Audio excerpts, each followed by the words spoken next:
This is ACC Nation, your source for ACC sports coverage. Connect with us at accnation.net. Listen to our podcast and streaming radio. Watch us on YouTube and follow us on your favorite social media outlet. Now, here's Will and Jim. Stanford Cardinal football. Welcome to this ACC Nation preview with Ben Parker, the publisher of Cardinal Sports Report, an On3 rival site. Welcome, Ben. We appreciate you joining us, talking about Stanford football. A lot of things have changed behind the scenes. We're going to get into that here in just a few moments.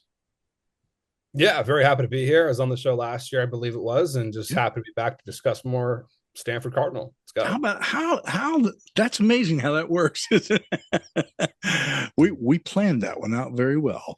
There's a lot to talk about when it comes down to you've got a title here, general manager for Andrew Luck. We'll get into that a little bit.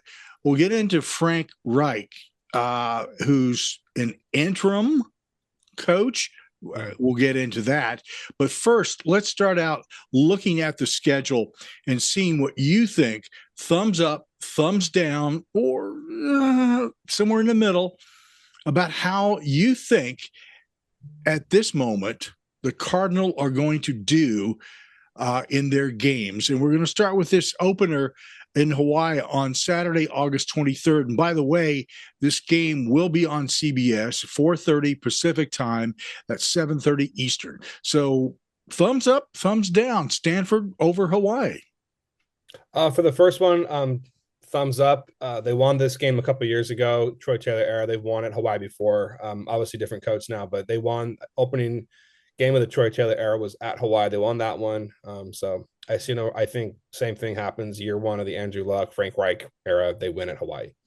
This is quite frankly a brutal schedule that both Luck and Reich have got to deal with, in some of the changes that they're dealing with there with players, portaling out and players portaling in. It's a big change. So let's see what we think about this second game here. It's Brigham Young, BYU, Stanford at BYU. That's certainly not going to be an easy game. Yeah, I would say probably a thumbs down. I think they probably lose that one, honestly. Certainly it's winnable, but if I had to make a determination, probably a thumbs down for that one. Okay. Yeah, if there was a reason to upgrade it to a middle thumb, it would just be the fact that BYU doesn't know who their quarterback's going to be right now because Jake Retzlaff. So there's some, I might upgrade that to a middle thumb, but it's middle thumb or down. So we'll say down, but possibly. Okay. Well, we'll keep that middle one in reserve because that is an important factor. I'm not sure who's stepping up for them, to tell you the truth. It's a little questionable at this moment, but it's plenty of time. Next game up is the opener for ACC action.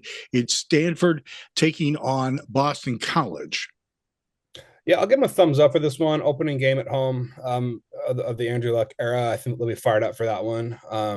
Seems like a winnable opponent too, so I'm going to give them a thumbs up for that one. Okay. Next game is Stanford at Virginia. As road games go, that's about as winnable as it's going to get for them. I'll give them a thumbs up for that one. I think they got a good shot at that one. So okay. Next game up is San Jose State, and then they get a break after that. That one should be a fairly easy thumbs up. I'll give it a thumbs up, particularly since Nick Nash is no longer there. Nick Nash absolutely torched them last year, and he was really, really good. So I'm not sure who the Spartans are going to have to replace Nick Nash's production. So I'll give him a thumbs up, and it's at home too. So thumbs up for that one. Yeah. All right. Well, it sounds like it starts out like as a good, solid season with some potential here. Yes. Now we're going to start to get into some of the meat and potatoes of this conference schedule, which, quite frankly, is just really not doing any good for Stanford at all. Stanford is going to be at SMU. Thumbs up, thumbs down. Thumbs down. SMU was really, really good last year, and SMU absolutely destroyed them when they played at Stanford. So I see no reason to think Stanford goes in there and beats them there. Okay. They get Florida State at home in the next game. That's a middle thumb. The reason I say that is if you just go off how bad Florida State was last year, you can look at that as that's winnable. But Florida State's a program that has a lot of pride, and I'm sure they're expecting to be a lot better than last year. And it's a big name program, so that's really truly a toss up. Homecoming game, I can see that going on the way. So middle thumb for that one. Yeah, I was looking at that homecoming factor and I started thinking this may not be the type of game that people anticipate it to be. So, one to keep an eye on. Next one is going to be a tough one. You got to go across country to Florida and hang out with the Canes in Miami. So, thumbs up, thumbs down. Thumbs down for that. That one's gonna be tough. I should mention I'm gonna be out there for that game. I'll be at the BYU game too. So I've been going to a couple road games this year. Be in Provo and then Miami. But no, thumbs down for Miami. That's gonna be a tough one. So you got to roll with the Canes in that one, I think.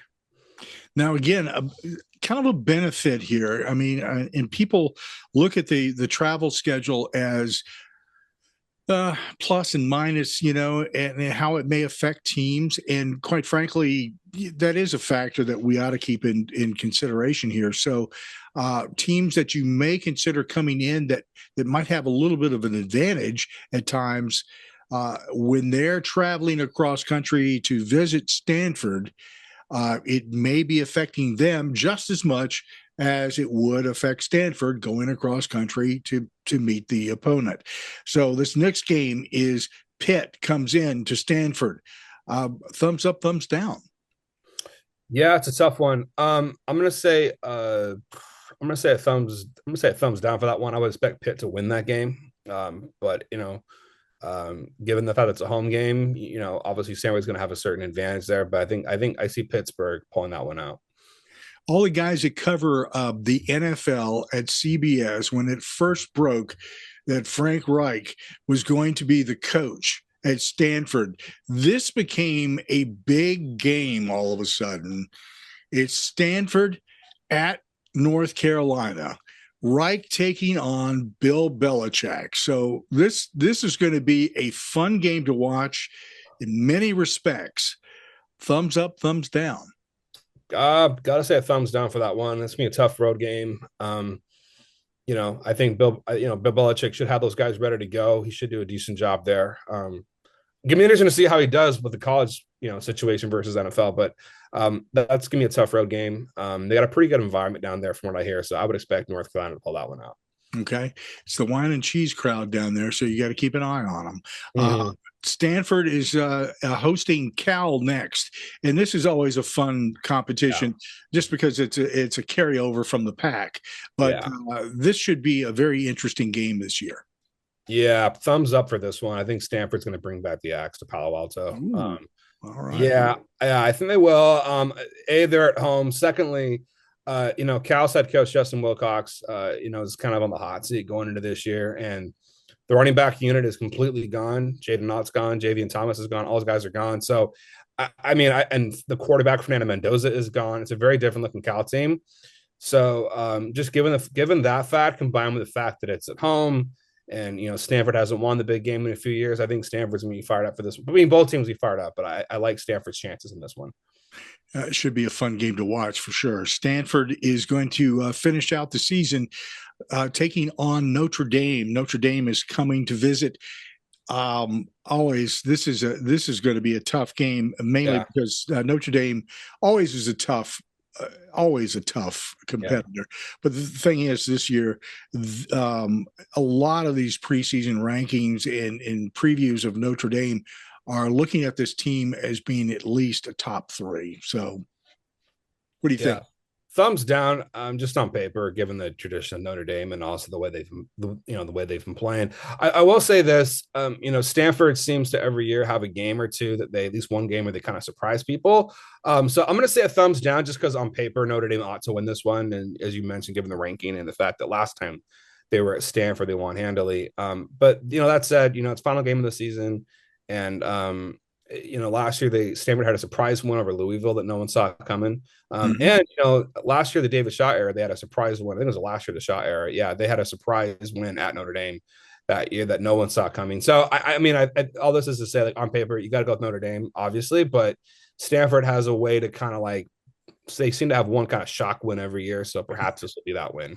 So And I know that Will. I'm snatching this one from the jaws of Will because I know he likes to ask this question: is there a game on this schedule that you think is a surprise win for Stanford that has that surprise wrapped up in a plain brown paper bag that somebody's going to open and go, oops, and they lose? Is there any game on that schedule that looks like that? As in, you mean Stanford might pull a surprise victory? Yeah. Yeah, I would say probably for that one, the one that comes to mind is BYU. I think that that's a game that on paper people might look at that and say, Stanford coming off a bad season, BYU was really good last year.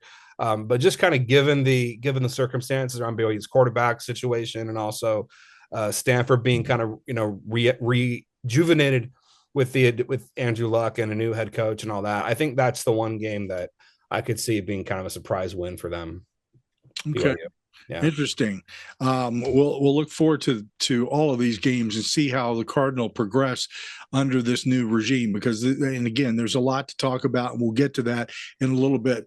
I'm going to let Will get into the X's and O's of offense and defense, and let's see exactly what's going on at Stanford and what's different. All right, obviously been good to chat with you again. So obviously a lot of change in the program with the firing of Troy Taylor and Frank Reich taking over on an interim basis this season. But offensively, how do you expect things to change with Reich at the helm this year? Yeah, I think under him, I think he's going to run kind of a little more of a pro style offense, a little more of an air it out type of offense. He's very, very quarterback and wide receiver friendly because he played the quarterback position. He also, in addition to coaching quarterbacks, he's also coached wide receivers before, on top of being a head coach. So I think it's going to be a very pass friendly offense.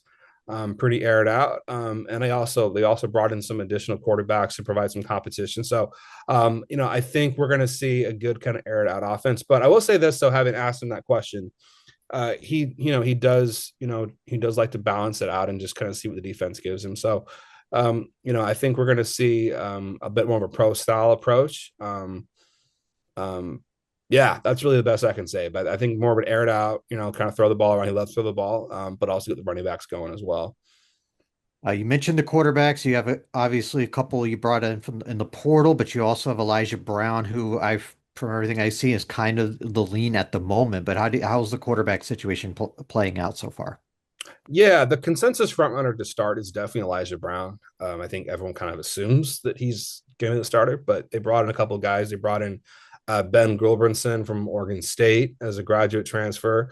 So he'll be in the mix, and also Dylan Risk from Central Florida will be in there as well. So those are a couple guys that are going to provide some competition. And then I heard good things about Miles Jackson as well, who's a year above Elijah. So, there's definitely some competition there. And Elijah's going to definitely have to earn that spot if he's going to be it. But at the moment, Elijah's the consensus front runner to start.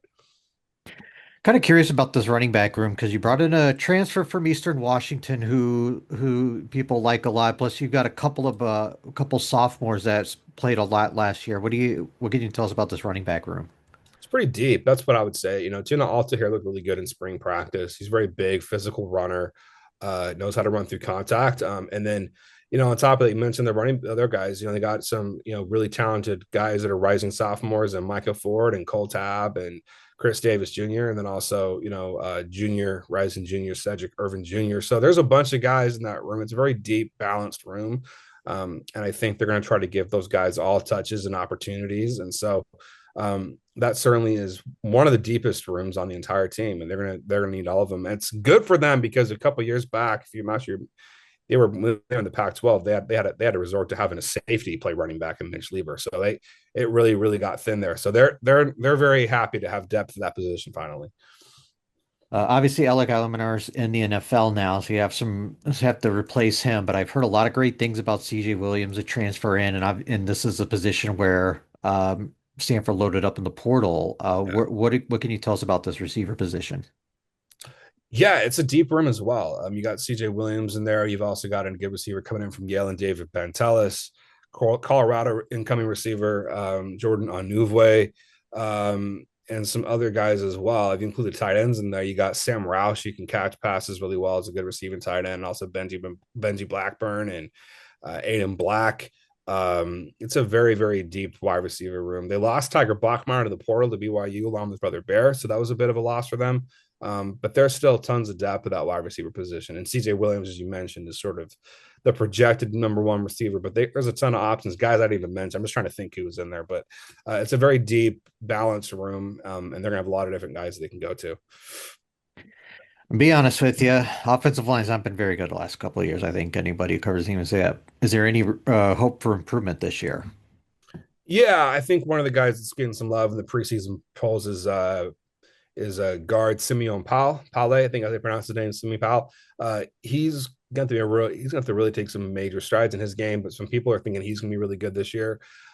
He's been on some preseason, ACC teams, so he's looking good potentially. But yeah, it's really the offensive line is kind of tough to forecast because guys that kind of took more of a backseat role last year are going to have to step up and deliver. So another guy to watch out for is true sophomore Khalil House, who got a lot of minutes, snaps last season. They're going to need him to step up. And then another offensive lineman to be aware of is Fisher Anderson, who's going to be a redshirt junior this year, plenty of experience, but hasn't gotten a ton of snaps in his career. So offensive line has the potential and they also brought in some guys from the transfer portal as well. Nate Mejia, who's a center from Sac State, and a couple other guys too. So they're kind of hoping to kind of restock through the portal and see if that kind of reinvigorates them. But there's talent there, but it's unproven talent, if that makes sense. Yeah, absolutely.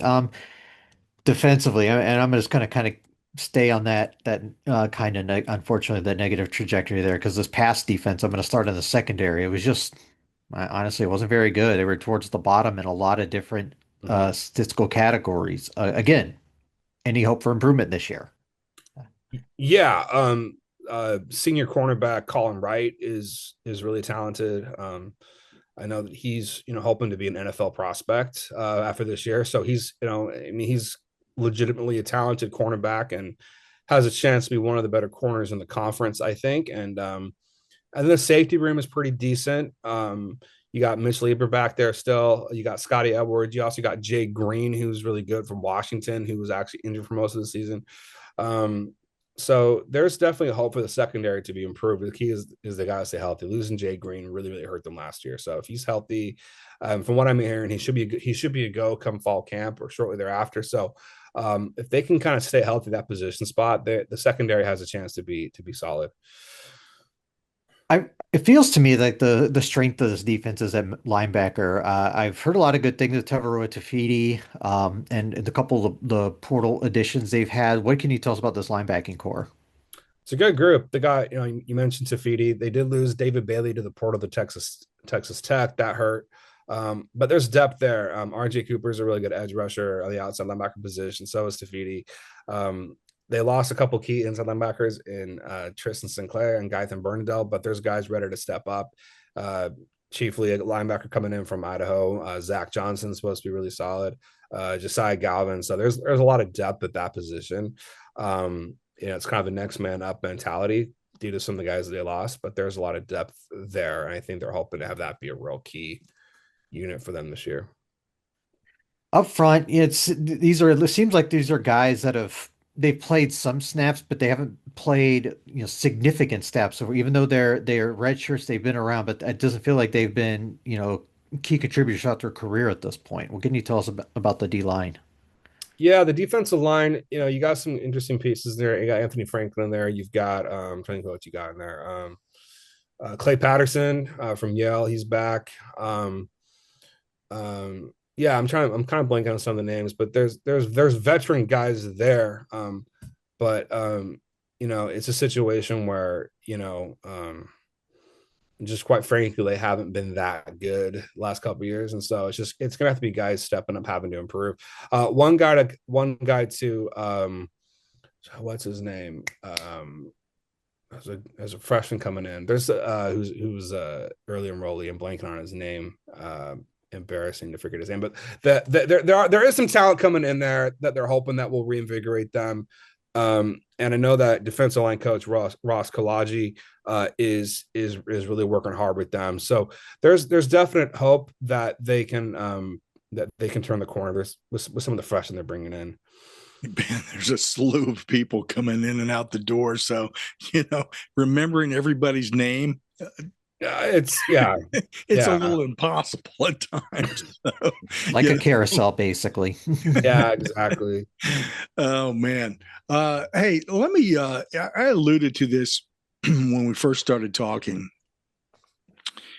It's interesting to see Andrew Luck, who's a former Colts quarterback, coming in, taking on GM role, Yeah. and ultimately, I've heard him referred to as coach in other, one way and GM in another, and I think the question that I want to get an answer to is, what does it ultimately mean for this program to have somebody like Andrew Luck in that position? What is he bringing to the table, and what's he delivering? Yeah, I mean, first of all, the lemon I was thinking was Adam Shovelin. That's the freshman Okay. that was early enrollee. Adam Shovelin, look out for him. He's got a chance to be good, I think, and that early enrollee will do him some good. So that's a freshman to watch out in the D line. As far as Andrew Luck is concerned, really, it's just an absolute reinvigoration of the program. We look back at Stanford football and you kind of think of the success they had during the Harbaugh years and early Shaw era. The name that comes to mind first and foremost is Andrew Luck. He's kind of the poster child of Stanford football success, right? Like he's there's a kind of a mural on campus in one of the dining halls of him kind of throwing the football and breaking the cow tackle. You know what I mean? Like he's just kind of like embodies that. And so I think to have, and then he had a very good NFL career. And back that up and knows the game really well. So I just think having him as the head of the program, I think adds a lot of weight and credibility to the program. It makes people take their program a lot more seriously. And something else I've noticed too is it's really working on the recruiting trail. I think recruits see that, and as you guys know, a big thing that recruits really care about is being able to get to the NFL. That's a big thing these guys all want. And so I think having a general manager at the top that played at that level, was a number one overall pick, that adds a lot of credibility to it. So, it's something that I think makes recruits realize that Stanford is serious about football, and it gives them a lot more authority on the recruiting trail and also as well, just in the community. It shows that they're committed to this program. Yeah, I can see the positives with the recruiting already, and certainly I can't imagine that he doesn't have the ability to generate the excitement among the people who are putting forth the financial support as well. The one thing that I have an opportunity to do that most people don't on a regular basis is spend an inordinate amount of time looking at YouTube videos. Now, the benefit of that, other than the slow rot of my brain, which is going that path anyway, is that I get to watch things like Frank Reich as a quarterback at Maryland playing against Miami and coming up with this amazing come from behind win to defeat the Canes, and then move into playing as an NFL quarterback as a behind a really great quarterback at the Buffalo Bills who was injured, steps up, takes over, and does almost the exact same thing, has this amazing come from behind win with the Bills over the Oilers. Now, and he's referred to as the comeback kid. Now, the thing is, I'm looking also at his tenures as the OC, the Eagles during their Super Bowl win, as the former Colts and Panthers head coach. This is a type of guy who strikes me as being very subtle but intense. And if you buy into what he's telling you, he's going to make a difference and turn your your program around. And I think that's part of the reason Andrew Luck knows that that's the case. And that's why he was brought in. My question is he really interim? I mean, I recognize the fact that he's 63 going on 64. He may be 64 already, but I didn't check on his birth date. But, you know, the thing is, he has a passion for coaching, unlike most people at that point in their lives.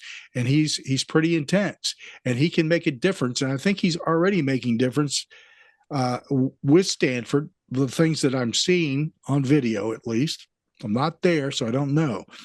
But is he truly interim?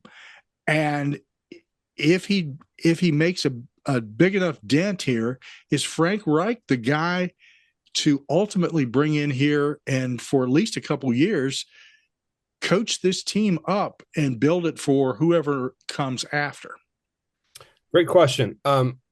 As a disclaimer, I need to just say that on the record, they were very adamant during the press conference. This is a 1-year deal, and that's it. Okay, so that's what they're saying. So I don't buy anything anybody tells me anymore. Right. I'm just telling you what okay. They said. Okay. Yeah, having said that, no, I think it's absolutely a possibility that he coaches beyond this season. And I think that part of the 1-year arrangement agreement, I think, at least in part, this is just my hypothesizing, is it takes pressure off Frank in case the season doesn't go well, or if he gets tired, or he just gets into it. And but no, I mean, if the season goes well and he has a positive experience with it, I don't see why they wouldn't extend his contract if he liked doing it. I mean, at the end of the day, as you said, he loves to coach, and this is kind of who he is and what he is. And so it's sort of like, if you're having a positive experience somewhere and you're winning and you like the setup, like the arrangement, I don't know what would stop you from. They could easily say, yeah, we had to change the heart, or this went better than we thought, or, as we went along, we realized that things were going better than we anticipated. So there's definitely ways they could spin it to say, oh, we backed down when we were thinking 1 year, but now. So absolutely, it's absolutely possible. But a lot of it's going to come down to how the season goes ultimately. With that mentality, as you're noting, is this the kind of guy who can pull in a year? Can he make a significant difference enough that people stand up and go, "Oh, okay"? Is he going to be able to pull that off in 1 year? Hard to say. I mean, I think for them, part of what helps them a little bit is the bar is really low in terms of like, this is a program that has gone 3-9 4 straight seasons, right? The last 2 years of David Shaw, and the only 2 years of Troy Taylor were 3-9. So I mean, it's sort of like, if they go 4-8, they can kind of declare victory and say, hey, improved season. Seriously, they can, so so I mean, like, I think for him, I think that I think the bar is set such that, like, anything that's 4 wins or more could be considered at least somewhat of a success. I think in order for it to be what you're talking about, I think they'd have to win like 6 games, get to a bowl. Is that doable? I think that's honestly a long putt for them, but I think that certainly there's other ways they can measure success. If they were to go 4-8, and then one of those 4 wins is a win over Cal, and they bring back the axe, like, that's a positive step.